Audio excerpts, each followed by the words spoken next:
Welcome back. Today, we're going to discuss something very important, and that is how to end your nice guy problems once and for all. Okay, so to begin, let's first ask the question, is it actually a problem to be a nice guy in the stereotypical sense of the word? Is it problematic or is it causing any problems in my life? If you think about your life and if you think about some of the experiences you've had and the fact that you clicked this video, the answer is absolutely. You absolutely need to be able to solve this problem.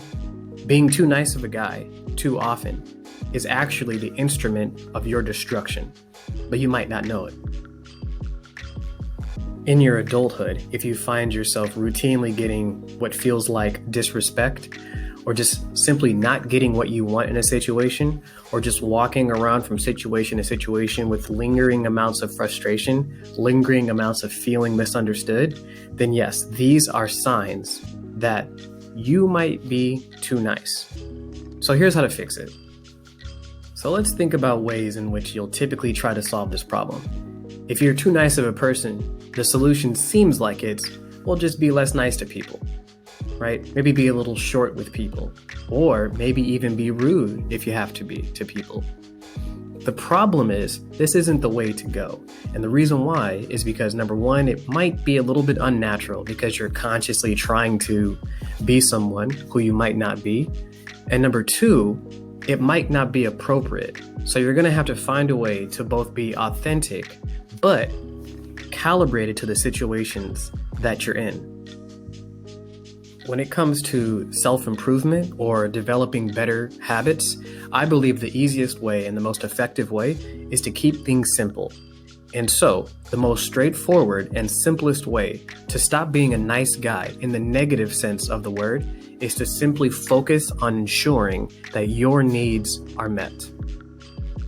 And so there are two sides to this. The first is the internal side, and then the external side, where your behavior actually shows itself. So first, internally, you need to know, well, what are my needs? What are my values? What are my standards that need to be met? If you can answer that within yourself, it'll be much easier for you to know if those standards and needs are being met in the outside world. If you don't know what your standards are, there's no way for you to enforce them. So what does enforcing your own needs actually look like in practice? And me, I like to keep things simple. And the way you do this is by communicating in a straightforward, simple way, where you just make your needs met and you ask for them, and you don't need to be combative or attack anyone, and you also don't explain yourself unnecessarily. If you ask for what you want and then immediately explain yourself, it naturally comes across as though you need to defend your position or as though you're coming off wrong as soon as you start talking. And that's not necessarily the case. Only explain yourself if a person asks you to. So let's go over a real-world example. Suppose that you successfully interviewed with a new company. They offered you a position. You've got the offer letter in hand, but you see that the salary that they are offering to pay you is a little bit lower than you were expecting. So instead of going through some long speech and explaining why you deserve more money and talking about your credentials or something of that sort, all you do is say, how about this salary? Can we work with that? They're either going to begin negotiating with you and having a conversation, or they'll simply just say, yeah, we can handle that. Or suppose you're at the barber shop. Your barber takes his or her time cutting your hair, and then at the end of it, they hold a mirror up to your face and they say, how do you like it? Instead of giving some judgment call, maybe saying it's good or it's not so good, cut right to the chase without any judgment and just say, can you take some more off the sides? Can you take some more off the top? So instead of trying to give some speech or even explain and think too much and try to manage someone else's emotions, just cut to the chase and get right to what you want. Or let's look at a different example. You ask a woman out on a date and she says yes.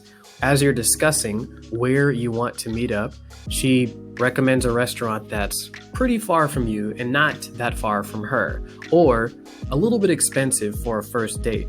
Rather than needing to explain, or give some long speech or some really long text message, all you have to say is, how about this restaurant instead? It's a little bit more convenient for me. That'll start the conversation.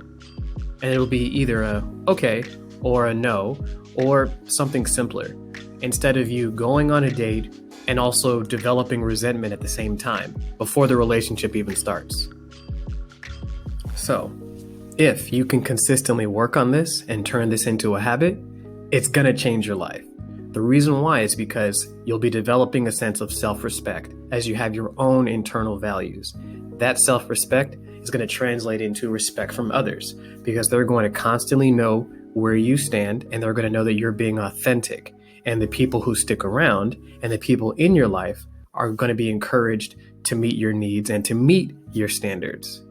So let's quickly recap how to do this. Remember, there's two parts: the inner work you need to do and how it shows itself on the outside.